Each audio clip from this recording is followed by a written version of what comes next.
이 흔들린다는 얘기는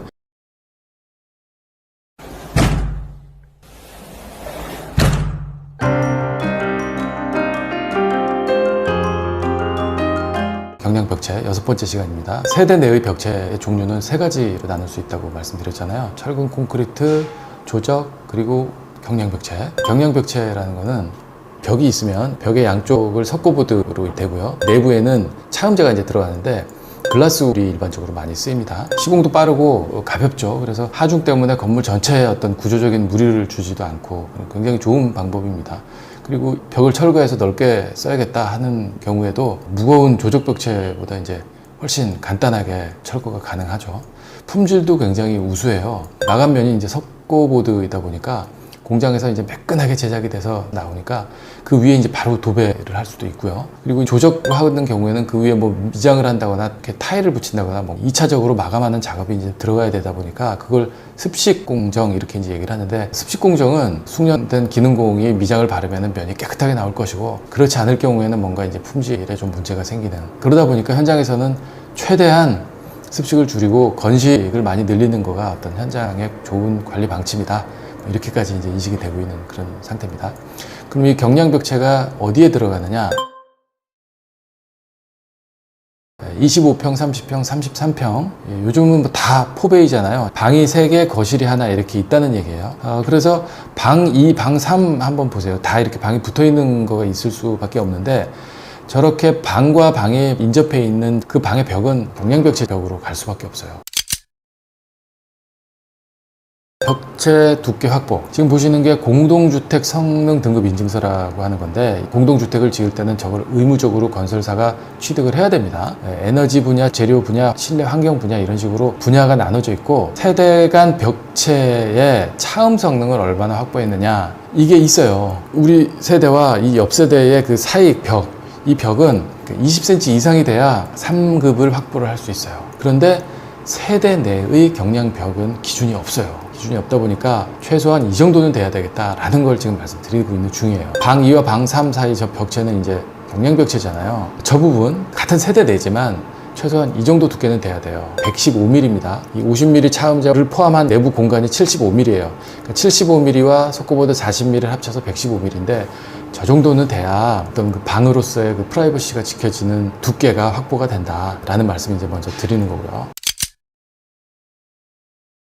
글라스울이 굉장히 좋은 자재라고 말씀드렸는데, 이게 뭐냐면 유리를 녹여서 그걸 섬유로 뽑아가지고 솜처럼 만들어요. 단열 성능도 우수하고 흡음 성능도 굉장히 우수해요. 가장 뛰어난 점은 불연제라는 거예요. 불에 잘 타지 않는 정도를 3단계로 나눠요. 불연제, 중불연제, 난연제 이렇게 3가지로 나눠요.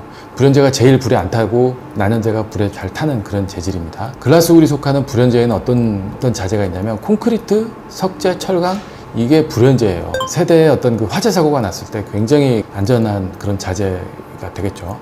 이렇게 좋은 자재인데 3가지 정도를 좀 주의해서 시공을 해야 돼요. 1번, 고정을 해줘야 돼요. 중간중간에. 이게 솜니불처럼 됐다 그랬잖아요. 세월이 지나면서 이렇게 밑으로 처지는 걸 방지해주기 위해서 중간중간에 저렇게 고정을 해줘야 돼요. 2번째, 비닐 패킹을 해야 돼요. 하나씩 포장을 해줘야 돼요. 왜냐면 습기가 혹시 차게 되면 그게 습기를 빨아들이면 차음 성능이 떨어지겠죠. 비닐로 겉을 완전히 싸서 혹시 물기가 들어오더라도 밑으로 그냥 떨어지게 그렇게 만들어줘야 돼요. 3번째, 맨 밑에는 비드법 단열재가 저렇게 들어가줘야 돼요. 저게 왜 그러느냐, 방과 방 사이에 있는 벽이라 그랬잖아요. 이쪽 방은 난방 배관이 들어가서 방바닥이 따뜻한 거예요. 이 벽으로는 난방 배관이 밑으로 들어가질 않아요. 들어갈 수가 없어요. 바닥에 콘크리트 슬라브가 고정이 되어 있기 때문에. 그래서 겨울에 어떻겠습니까? 여기도 따뜻하고 여기도 따뜻한데 벽체의 하부는 차가울 수 있어요. 결로가 생길 수 있다는 얘기예요. 뭐 물이 뭐 콸콸 나오진 않겠지만 습기가 약간씩 비치게 되면 솜니불 같은 재질이다 보니까 물을 빨아들여서는 안 되는 거예요. 그래서 하단부에는 비드법 단열재, 개를 넣어야 되는 거예요. 또 글라스울이 흘러내리지 말도록 가운데 고정용 기둥을 세워요. 시스터드라 그래요. 저거를 450 간격으로 이렇게 세우는 거예요. 그 사이에 글라스울을 이렇게 이제 끼워 넣는 거죠. 자, 그런데 저기도 이제 혹시 못을 박을 일이 있을 수 있잖아요.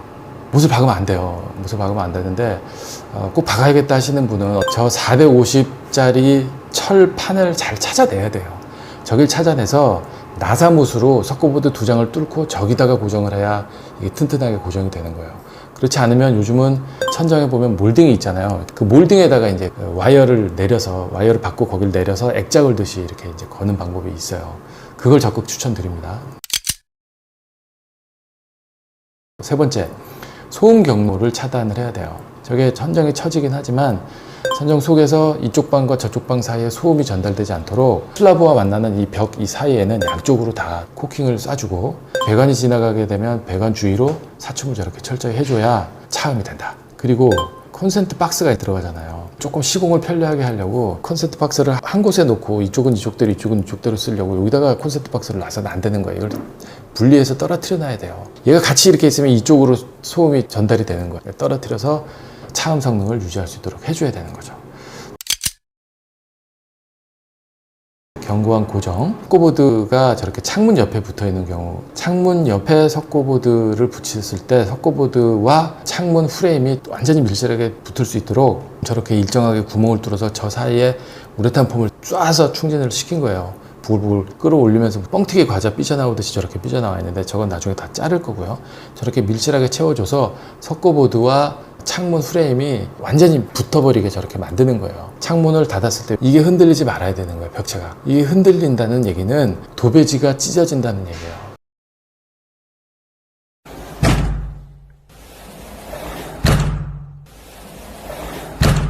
문을 계속 닫는 순간 부딪히면서 벽체가 흔들리고 도배가 찢어지고, 이런 일이 생기지 않도록 저렇게 우레탄 폼으로 꽉 채워줘야 된다. 두 번째, 경량벽체는 세대 내부 벽체뿐만 아니라 화장대 옆이나 반침장 같은 날개벽에도 저렇게 들어가요. 저런 벽체는 상부, 하부, 옆에 저렇게 세 군데를 고정을 해줘야 돼요. 요거는 지금 반침장의 날개벽이에요. 반침장 날개에 프레임을 달고 나면 저렇게 모습이 되겠죠. 저게 이제 나중에 문이 열고 닫으면서 충격이 갈 텐데 날개벽이 튼튼해야 되겠죠. 하부, 상부, 옆에 고정이 돼야 돼요. 이렇게요.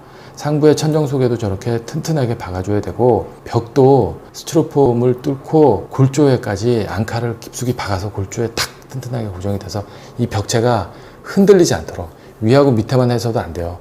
가운데가 이렇게 흔들리지 않도록 튼튼하게 고정을 해줘야 된다. 네, 경량벽체 오늘 여기서 마치겠습니다. 감사합니다.